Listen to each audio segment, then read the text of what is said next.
샬롬, 반갑습니다. 김일혜 목사입니다. 오랜만에 여러분 앞에 서게 됐습니다. 제가 케냐에도 약 2주간 다녀오고, 또 다녀온 다음에는 또 계속 지방으로 또 우리 이웃들 만나러 다니느라고 여러분들 찾아뵙는 게 좀 오래 걸렸습니다. 죄송합니다. 오늘 다시 한번 이 창세기의 말씀을 통해서 또 하나님의 은혜를 우리가 한번 살펴보면 좋겠습니다. 지난번에 이어서 창세기 39장을 같이 배워보려고 합니다. 요셉이 이집트로 끌려가서 바로 왕의 경호대장인 보디발 집의 종으로 팔리게 됩니다. 그런데 이해할 수 없는 대목이 성경에 등장하는데요. 제가 2절 말씀을 한번 읽어보겠습니다. 여호와께서 요셉과 함께 하심으로 그가 형통한 자가 되어 그의 주인 애굽 사람의 집에 있으니 그의 주인이 여호와께서 그와 함께 하심을 보며 또 여호와께서 그의 범사에 형통하게 하심을 보았더라. 요셉은 지금 남의 나라에 노예로 팔려와서 이제는 경호대장의 집의 종이 됐습니다.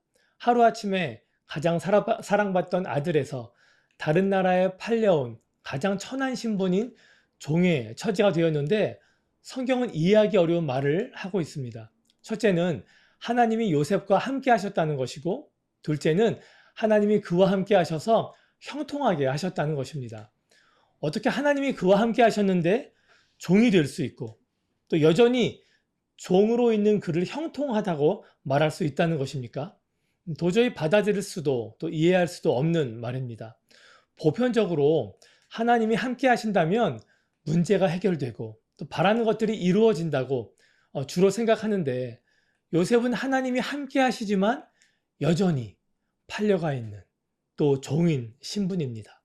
그런데 하나님은 어떻게 요셉이 형통한 자라고 하실 수 있고, 또 그 주인은 요셉이 여호와가 함께 하시는 것을 보았다고 하는데, 우리가 갖고 있는 이 보편적인 생각으로는 참 이해하기 어려운 대목들이 많이 있습니다.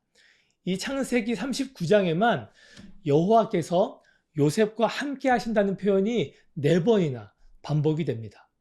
여기서 우리는 우리가 생각하는 하나님이 함께 하신다는 것과 형통의 삶에 대해서 다시 한번 생각해 보지 않을 수 없습니다. 우리는 주로 하나님이 함께 하시면 우리의 어려움이 해소되고 나의 바람이 이루어진다고 생각합니다. 그런데 요셉이 지금 이집트의 노예로 팔려오고 또 경호대장 집의 종이 된 것이 요셉이 바라고 원하던 것이었습니까? 인간적인 생각으로는 하나님이 요셉과 함께 하신다면 빨리 노예에서 풀려나서 다시 아버지의 품으로 돌아가는 것 아니겠습니까? 그런데 하나님이 계속해서 요셉과 함께 하신다고 하는데도 불구하고 그는 여전히 남의 나라에서 종의 신분에서 벗어나지 못하고 있습니다. 형통도 그렇습니다.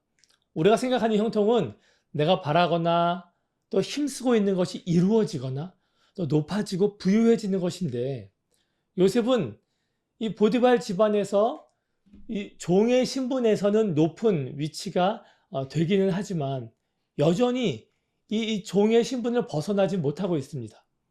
누가 종과 노예를 보고 형통하다고 말할 수 있겠습니까? 하지만 하나님은 요셉을 형통하다고 하시고 내가 그와 함께 한다고 말씀하고 계십니다.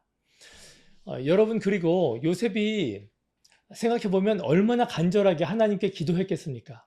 빨리 아버지께 돌아가게 해달라고 말입니다. 이 노예의 신분을 벗어나게 해달라고 얼마나 간절히 부르짖었겠습니까?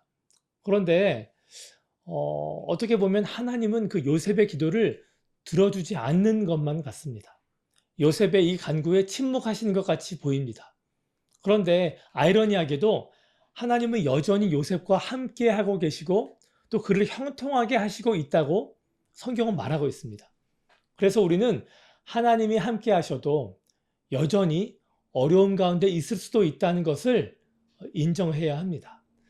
세상적으로 봐서는 낮은 위치에 또 가진 것이 적다고 할지라도 그 사람이 형통한 사람일 수도 있다는 것도 우리는 인정해야 할 것입니다. 그래서 우리가 간절히 기도하고 또 하나님을 의지하며 간구한다고 할지라도, 그리고 누가 보아도 그 기도를 들어주시는 것이 옳고 마땅하고 또 정의롭게 우리가 여겨져도, 그리고 하나님이 나와 함께 하신다고 할지라도 마치 하나님이 침묵하시는 것처럼 느껴질 수 있다는 것을 요셉의 삶을 통해서 우리는 배워야 할 것입니다. 저희 교회 한 성도님은 몇 년 전에 암 진단을 받으셨습니다. 그런데 이 암이 희귀암이기 때문에 치료 방법이 전혀 없었습니다. 그래서 정말 기도 외에는 아무런 방법이 없어서 이 집사님 가족과 또 온 교우들이 열심히 정말 기도를 했습니다. 그런데도 안타깝게도 이 암이 전이가 계속되어서 벌써 큰 수술만 3번이나 하셨습니다. 그런데 제가 이 집사님을 뵐 때마다 신기한 것은 암이 있다는 것을 발견하셨을 때에도 그렇고 또 전이가 된 뒤에도 한 번도 하나님을 원망하든지 불평하든지 심지어 낙심한 모습을 본 적이 한 번도 없었다는 점입니다. 제게 만날 때마다 하시는 말씀은 당신은 매일매일 천국을 살아간다는 것입니다. 하루하루가 얼마나 소중하고 감사한지를 이 암 발병이 되면서 알게 되었다고 말씀하시고, 또 하나님이 자신과 함께 하심을 매일매일 경험한다고 하시는데, 그분의 눈빛과 표정을 보면 그 말이 정말 100% 진심에서 우러나오는 것인 것을 알 수밖에 없습니다. 그 집사님을 보면서 정말 상황과 상관없이 하나님이 정말 함께 하시는구나 라고 생각할 수밖에 없습니다. 물론 인간적인 눈으로 보면 전이가 되고 여전히 치료할 수 있는 방법이 없는 것을 보면서는 마치 하나님이 침묵하시는 것만 같지만 그 가운데서도 항상 감사하고 또 사랑하면서 이 믿음의 고백을 하시는 집사님을 뵈면 하나님이 정말 함께 하신다는 것과, 그리고 그 집사님을 우리 하나님은 형통하다고 분명히 말씀하실 것이라고 생각이 되어집니다.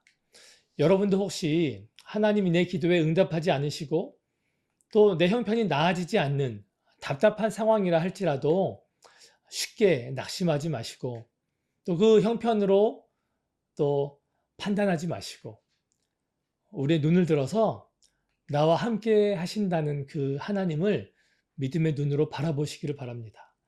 하나님이 나와 함께 하시는지 아닌지, 내 삶이 형통한지 아닌지는 나의 상황만으로 알 수 없고요.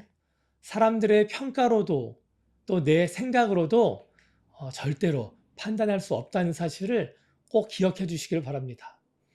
요셉은 그렇게 자신이 처한 상황으로 포기하거나 하나님을 원망하지 않았습니다. 하지만 안타깝게도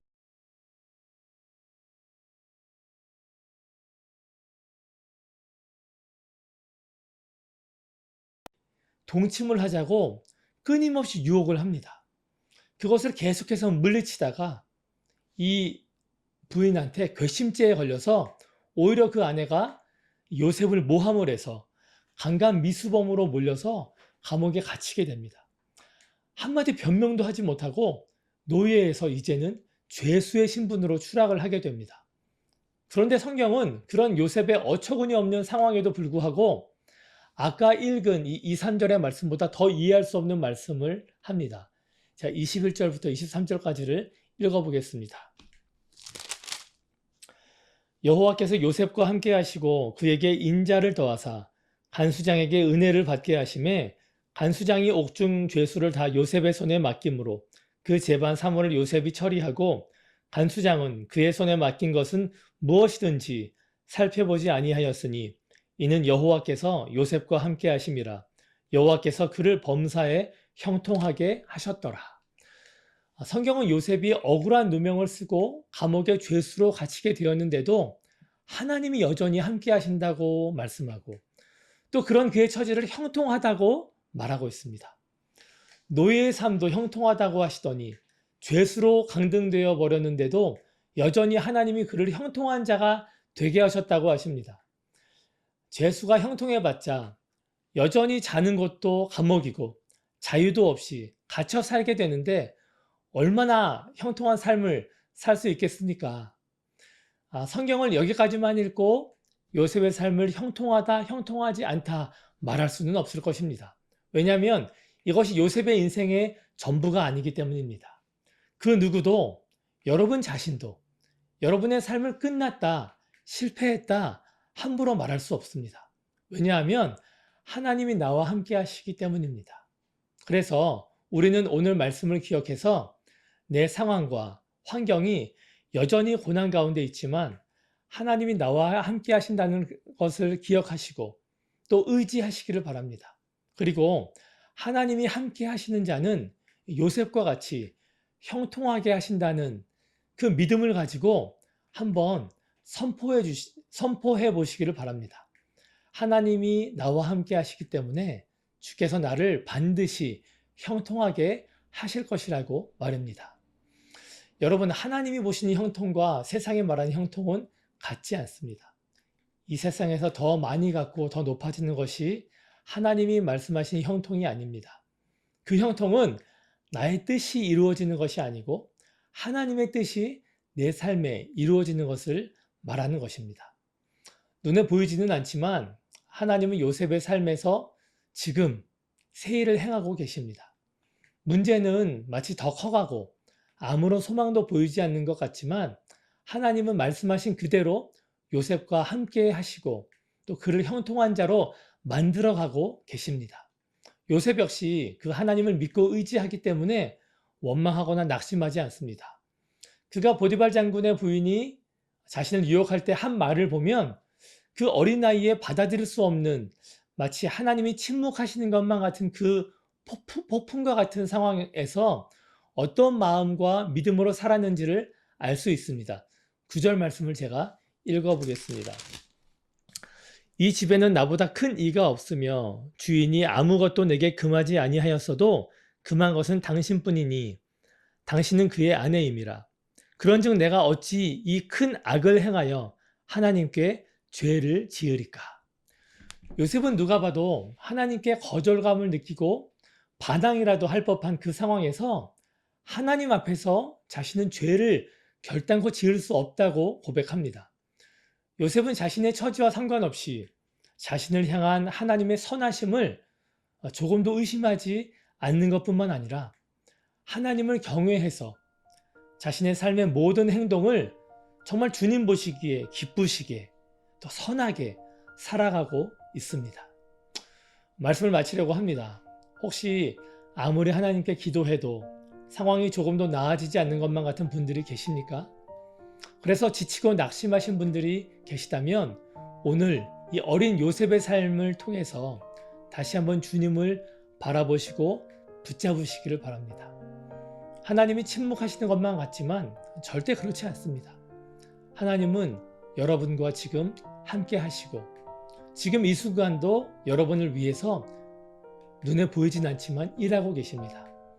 여러분에게 두신 하나님의 그 뜻을 이루기 위해서 오늘도 새 일을 행하시는 그 주님을 바라보시고 의지하시고 또 소망을 붙잡으시는 모든 분들 되시기를 축복합니다. 그럼 제가 기도하겠습니다. 하나님, 오늘도 우리에게 말씀해 주셔서 감사합니다.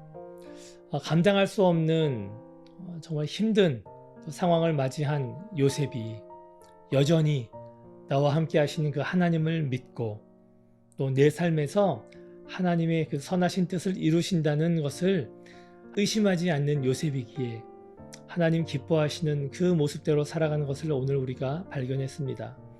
우리 역시도 하나님이 내게 침묵하시는 것 같고 또 나를 거절한 것만 같은 상황을 보낸다 할지라도 우리가 요셉을 기억하며 나와 함께 하시는 그 하나님을 기억하고 또 믿고 붙들고 그 소망을 놓지 않는 우리 모든 또 하나님의 백성 될 수 있도록 인도하여 주옵소서. 모든 말씀을 예수님 이름 받들어 기도합니다. 아멘. 오늘도 끝까지 또 함께 하신 모든 분들 감사합니다. 이제 더위가 거의 지나가고 있습니다. 우리가 계절에 상관없이 또 우리 삶의 계절에 상관없이 계속해서 하나님 한 분만 바라보시고 세상에 줄 수 없는 하나님만이 주실 수 있는 평안을 누리는 모든 분들 되시기를 바랍니다. 여러분 사랑합니다. 샬롬.